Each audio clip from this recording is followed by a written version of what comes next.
Hi guys, happy Sunday to all. இன்னைக்கு சூப்பரான ஒரு மட்டன் பிரியாணி தாங்க செய்ய போகிறோம். வாங்க எப்படி செய்கிறதுன்னு பார்க்கலாம்.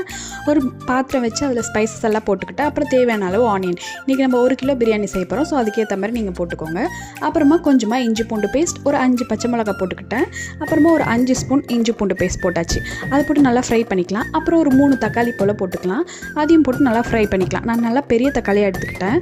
ஏன்னா கொஞ்சமாக கேர்டு போட போகிறோம்ல, கொஞ்சமாக கேர்டு போட்டுட்டு அப்புறம் தேவையான அளவு உப்பு போட்டுக்கிட்டோம். அதையும் போட்டு நல்லா ஃப்ரை பண்ணிட்டோம். அப்புறம் கொஞ்சமாக வெறும் மிளகாத்தூள், கொஞ்சமாக கரம் மசாலா தூள் போட்டு நல்லா குச்சுக்குன்னு குத்துங்க. அப்புறம் நான் மட்டனை வேக வச்சுட்டேன். அதையும் இதுக்கு ஆட் பண்ணிக்கலாம். அதை நல்லா போட்டு நல்லா ஒரு 5 மினிட்ஸ் நல்லா ட்ரை பண்ணுங்கள். அதான் டேஸ்டியாக இருக்கும். அப்புறமா கொஞ்சமாக தேவையான அளவு வாட்டரை ஊற்றிக்கோங்க. நீங்கள் ஒரு கப் வச்சிங்கன்னா 2 கப் வாட்டரை ஊற்றிக்கோங்க. அந்த அளவில் ஊற்றி தண்ணி நல்லா கொதிக்க வச்சுக்கோங்க. இது நல்லா கொதிக்குதுல பார்க்க. அப்புறம் நெக்ஸ்ட் என்ன, அரிசி போடுற வேலை தான். அரிசி போட்டுட்டேன். அப்புறமா கொஞ்சமாக மேலே கொத்தமல்லி புதினாலாம் போட்டுட்டு க்ளோஸ் பண்ணிட்டேன். கொஞ்சமாக கலர் பவுடர் போட்டிருக்கேன். உங்களுக்கு தேவைன்னா போட்டுக்கோங்க, ஆப்ஷனல் தான். சூப்பரான மட்டன் பிரியாணி ரெடி. மறக்காமல் நீங்களும் ட்ரை பண்ணி பாருங்கள்.